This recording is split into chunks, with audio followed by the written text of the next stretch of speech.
Hi, I'm Sil, and this is Slow Easy English. In my last video of this series, part 15, I talked to, well, you know what? Just go watch it. It's important, and it's related to this video. It's kind of part 1, and this is part 2 of kind of a similar topic.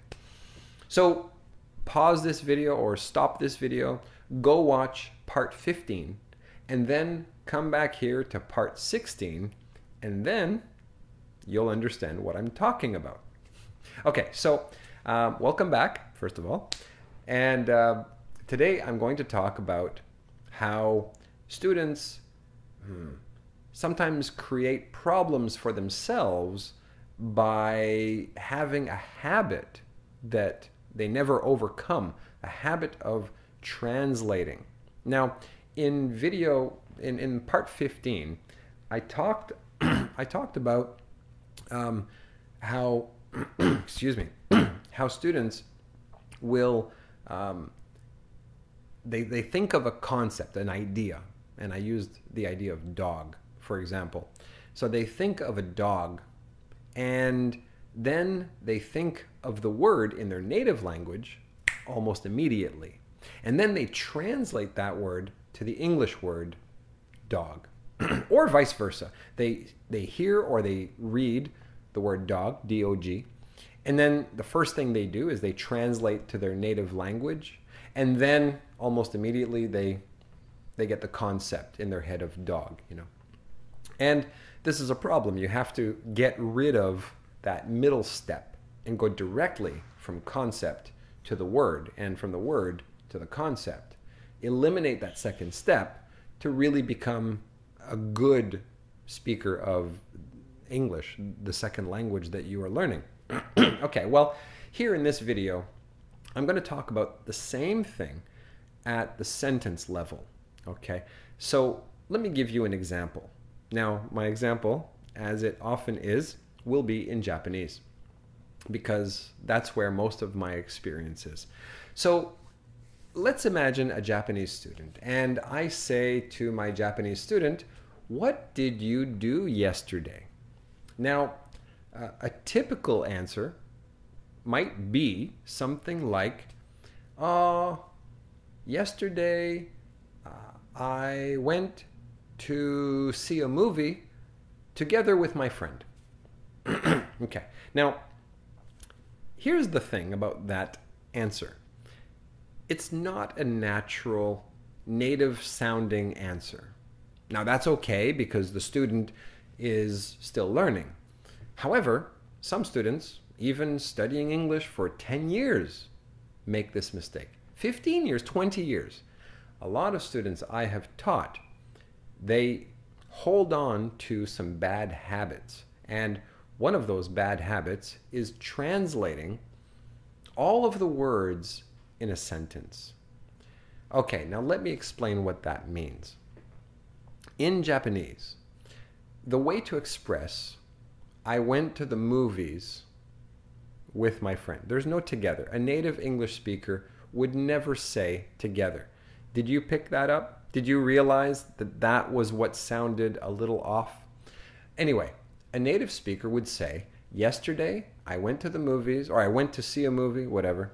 "I went to see a movie with my friend." There's no together. But a Japanese person, there's a very good chance that they say, "Yesterday I went to see a movie together with my friend." The reason for that is because the Japanese sentence includes the word together. And in Japanese, that's how Japanese works. You know, kino wa, which means yesterday, tomodachi to issho ni eiga mini ikimashita. Okay, so kino means yesterday, tomodachi means friend, to issho ni. Now, a rough translation for that is together with. To issho ni. In English, we sometimes don't use the word together, sometimes we do. So it depends on the sentence.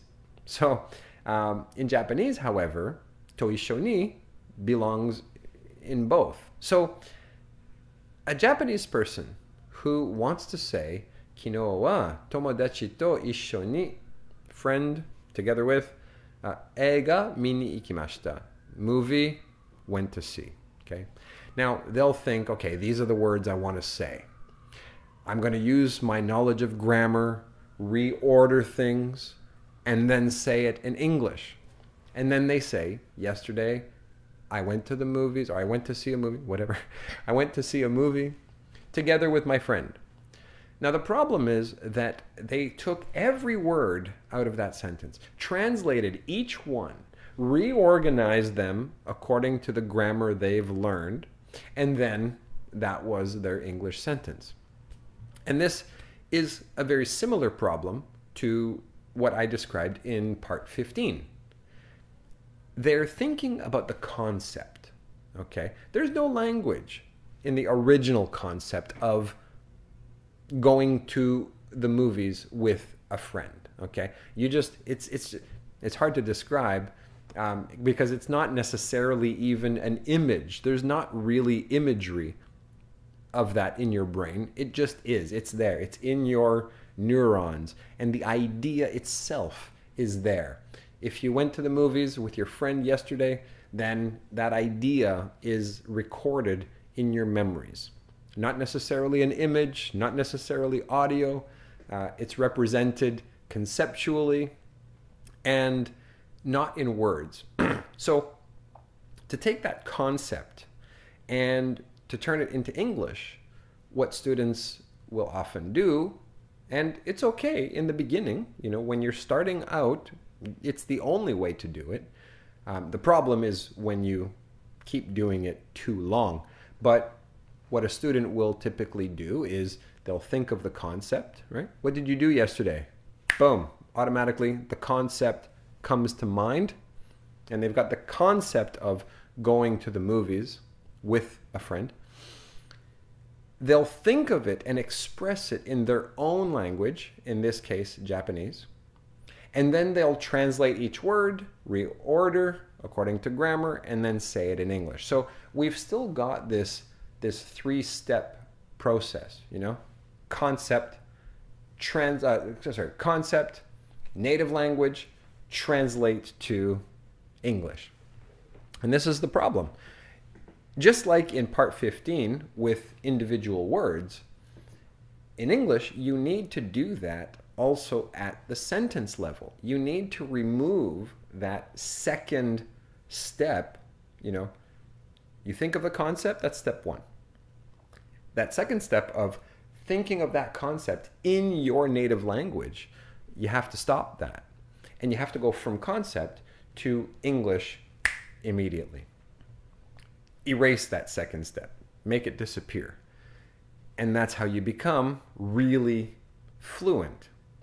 Now, how do you do this? Well, like I said in part 15, really the only way to do it is by with a lot of repetition, you know.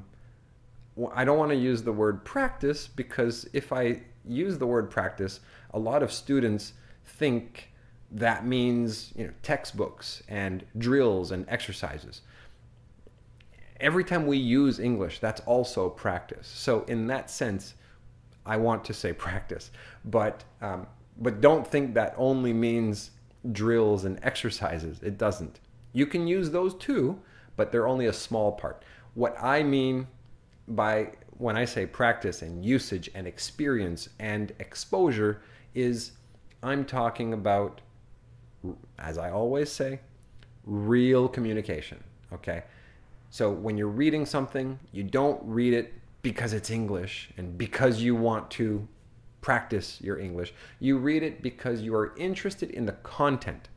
You are simply using English to read it with. You're using your knowledge of English to read this article. If you're reading a blog, read something where the content is interesting or necessary to you. If you're talking with a friend, you know, don't make friends to practice English with. Make friends because you like the person and you want to know more about them. Don't, oh, where are you from? What's your name? How old are you? When you don't give a crap. If you don't care, then it won't stick. It won't really stick in your brain. It has to be used for things you care about. So anyway, that's one thing. The other thing now here, which is really important, is that while you are either getting your input or actually doing a two-way thing like conversation. So if you're listening to something or reading something, or if you're talking with someone, pay attention. This is something that I think a lot of people miss. They are more worried or concerned about their own, communication skills, that they're not really paying attention to how a native speaker says something. So if you ask your English-speaking friend, what did you do yesterday? And he or she answers, oh, yesterday, I went to see a movie with a friend. Well, pay attention. You were probably expecting, I went to see a movie together with a friend or together with my friend. And the answer was, I went to see a movie with my friend. Pay attention, realize, notice that they did not use the word together. Now, native speakers sometimes slip up and say something the wrong way. It happens. But odds are pretty good that they are not slipping up. They are not making a mistake. Make a mental note of that. If you hear the same pattern again, from someone else, then if it doesn't necessarily have to be the same verb, it doesn't have to be the same activity, but the patterns are repeated in English, right? If you hear another person say, yesterday I, past tense verb, with my mother, not together with my mother, but just with my mother, then notice that and go, oh wow, like that's like the second time I've heard that. Maybe that's how native English speakers speak. Well, yeah, probably it is. We don't use the word together in that way. So if you're paying attention, then you'll notice some differences between how natives actually speak versus what you learned or what you expect. So pay attention and mimic, use those patterns. If you ask your friend, what did you do yesterday? And your friend says, I went to the movies with my friend. And then they ask you, what did you do yesterday? Well, mimic the same pattern. Don't say, oh, I had dinner together with my boyfriend. That's kind of silly. They just taught you without being a teacher and without saying, ooh, here's a lesson. But you just had the opportunity to learn something about natural native English grammar. And if you ignore it, you're wasting your time. I had students, I don't have them anymore, but I had many students who, they studied English for 15 years, 20 years, 25 years, and they continued to make these types of mistakes. Well, one thing is clear, they're not getting any input from natural native English speakers. They're not getting any input, or not enough. And if they do, they're certainly not paying attention to it.